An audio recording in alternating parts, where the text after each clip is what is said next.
Hello guys, I am back with another episode. There is a message that I want to share with you guys, and this message, it comes from a translation of a message that I received via Facebook Messenger.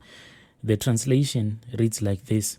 Hello brother Nashi, how are you? Can you please post my story and hide my identity? I am a man and I work at a funeral parlor. So I am a driver and I usually drive these cars that will be carrying the coffin or these corpses to their final destination. My story goes on like this.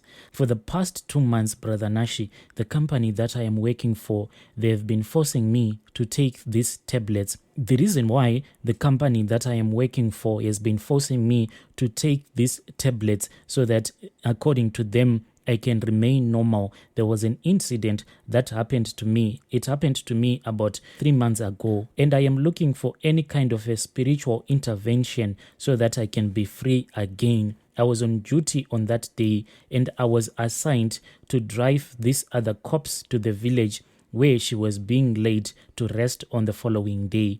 This was like any other duty as normal. I was not scared. This lady had died of an accident when she was coming back from work. Her husband seemed to be a rich man, and that woman who had died, she had left 3 kids behind. It was a painful funeral that I had ever attended because everyone was just crying so bitterly. But there was one thing that I noticed. The husband was quite a rude man because from the very first day when they came to our mortuary, I was just standing outside of the reception. So when that man spoke with me, I didn't hear him clearly because on my mind, I had a couple of things because me and my wife back home, we had an argument the previous night. When that man got out of his car, he expected me to greet him, but I didn't hear him. That is when he started to insult me. Well, he insulted me, then he walked into the reception.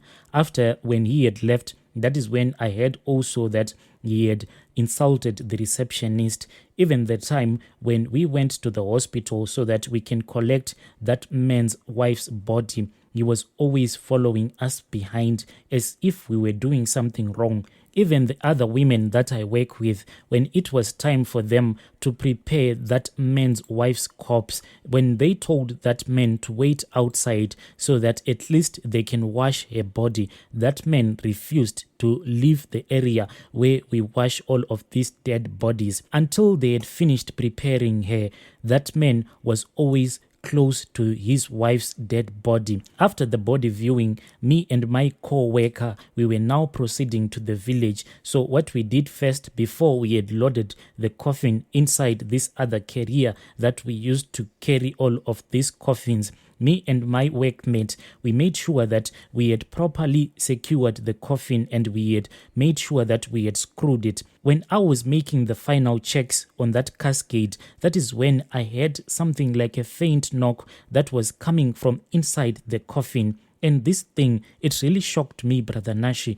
But as someone who was having a lot of things on his mind, I just thought that maybe I was hallucinating or something. But I am a Christian, Brother Nashi. I do not take alcohol, and I am someone who is not a smoker. I am always sober-minded. At that time, when I heard this faint knock, I just thought that it was me only who had heard this knock. But the other women that were standing close to that coffin at the time when I was double checking if we had done everything properly before we had loaded the coffin into the car, the women had heard that knock. That is when one of the women, I later learned that it was the little sister of the deceased.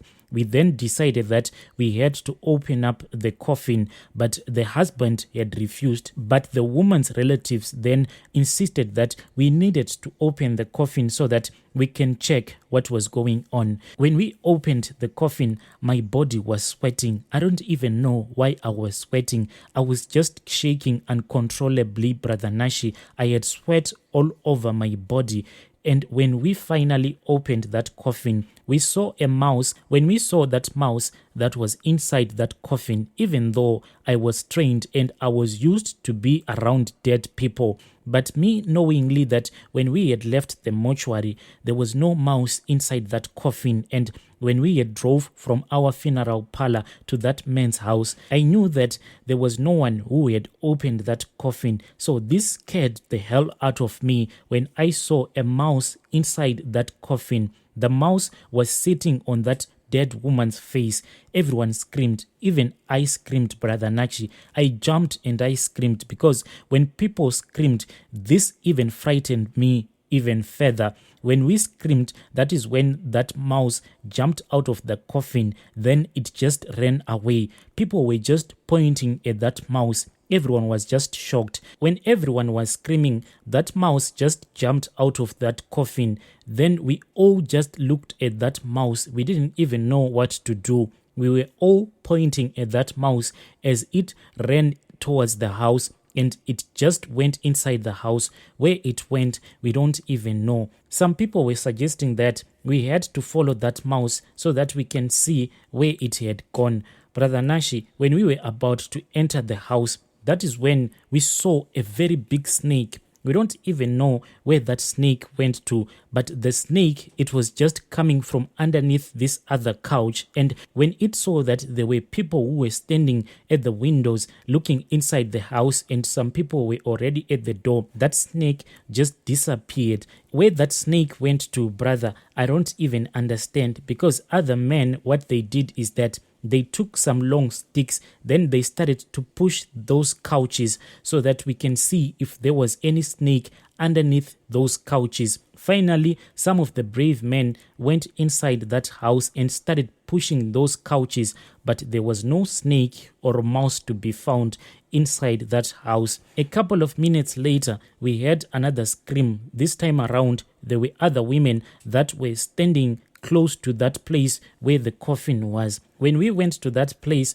where those women were screaming, I looked at that woman who was lying dead in her coffin. She was sweating all over her face. I don't even know if it is possible for a corpse to sweat. We checked from where the sweat was coming from, but we never got a proper answer. We checked if she was breathing, but she was not breathing, because amongst those other people, there was this other woman who claimed that she had ancestors, and at that time when all of this commotion was happening, that woman then started to speak with a strange voice as if it was her ancestors were speaking. But when that woman wanted to speak, some of the people that were at that funeral, they told her that she was not allowed to speak since she was not a relative of that woman who had died. So we never heard what her ancestors wanted to say. Me and my colleague, we finally had to do our jobs, as scary as it was. We closed the coffin, then we had to travel for many hours. After we had closed the coffin and we loaded that coffin into the car, I had never been scared in my life. Lucky enough, it was just a 5-hour journey and we were driving during daytime. If we were going to drive in the middle of the night, I was going to tell those people that I cannot do it. With all the things that I had seen, I think that I was just going to say that if I am going to get fired, then it is better that I get fired. As we were driving to the village, my work colleague was the one who was behind the wheel. But after traveling for about 2 hours, he told me that he was too tired because he kept on dozing off. Sometimes I would see that he was dozing off, then I would wake him up. It was one of my worst journeys. When I saw that my work colleague kept on dozing off, I told him that we had to stop the car so that I can get behind the wheel. But the moment that I got behind the wheel, I felt like there was a person who was sitting on my shoulders. The car was driving so heavy as if it was carrying a ton of bricks. I have never driven a car that was as heavy as the car that I was driving on that day. We finally reached the final destination, and when we arrived at the village, there was this other pastor. He was already waiting to give a sermon. But what surprised me is that when that man wanted to give his sermon, the husband stood up and he said that there is no time. all that he wanted was his wife to be buried. He wanted his wife to be laid to rest because they had seen enough. And we were given an order that we had to return the coffin back into the car and we had to drive to the graveyard. I was really pleased, Brother Nashi, when I finally saw that woman's coffin going down her grave. And when we finished burying this woman, it was somewhere around 4 p.m. Brother Nashi, me and my colleague, when we were sitting in the car and we were supposed to drive back to the city, I told my colleague that this we can't do. With all the things that we have seen, let us just sleep in the car. We slept at that place where the funeral was. Me and my colleague, we told each other that at least if this spirit is going to attack us, at least it will attack us and there will be people to witness this spirit attacking us. The next morning, we only waited until the sun had risen up. That is when we drove back to the city. When we arrived back in the city after about a month, that is when I started to have a lot of nightmares. And I went to the hospital because I didn't want my boss to know, but the nightmares kept on coming back. This was after the doctor had prescribed sleeping tablets for me. But when I saw that the nightmares kept on coming back, I spoke with my boss, and my boss, he went with me to this other private doctor. The place where my boss went with me, it is his own family doctor. What we did is that when we arrived, my boss just paid for the consultation fees and everything. Then I was called into another office. The doctor just asked me what was happening to me, and he never told me what my condition was. And he just wrote a note and he walked out of his office. He left me in the office. I heard him speaking with my boss and he gave my boss that note. Later on, I saw my boss walking into the pharmacy and he came back with a lot of medication. He has been giving me all of that medication. I don't know what kind of a medication it is, Brother Nashi, but I don't want to lose my job. That is why I didn't ask him. But I am afraid that maybe he is giving me medication for people that are mentally ill.